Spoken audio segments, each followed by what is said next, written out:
Now I'm going to show you how to make a French knot. Now, French knots are a little bit tricky and they do take a little bit of practice, so don't get frustrated the first couple times you try to do a French knot. So I'm going to come up, I'm going to put a French knot on the end of each of these branches to make little flowers.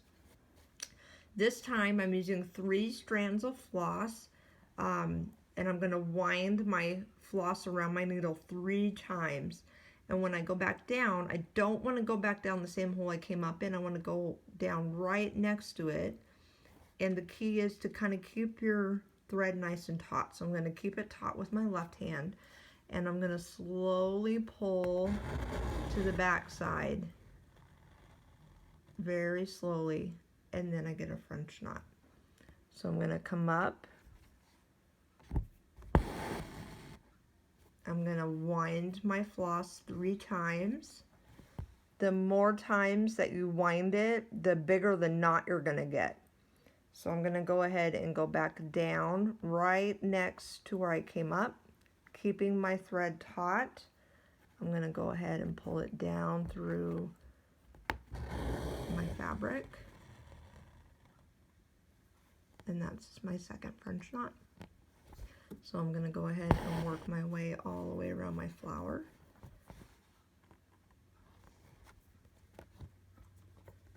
The key is to make sure you pull it through slowly so you don't pull your knot.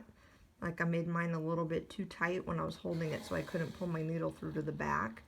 Just loosen it up a little bit so that you give yourself enough tension to get it through the bottom of your fabric.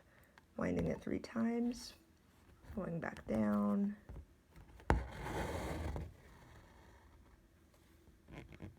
And I'm adding some French knots in between the stems to kind of give my flower a little bit of definition. I don't want it to look bare.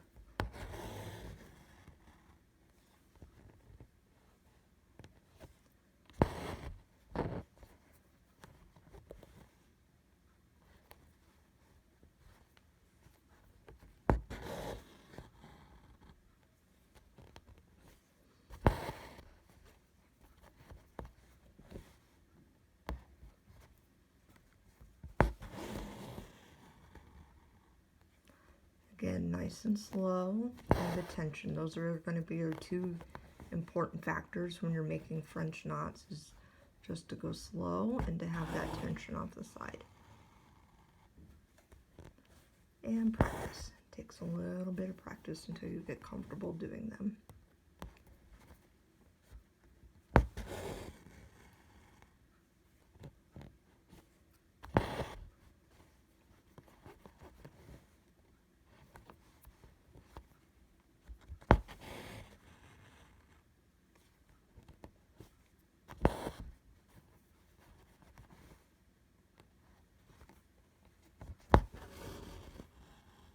And there you go, French knots.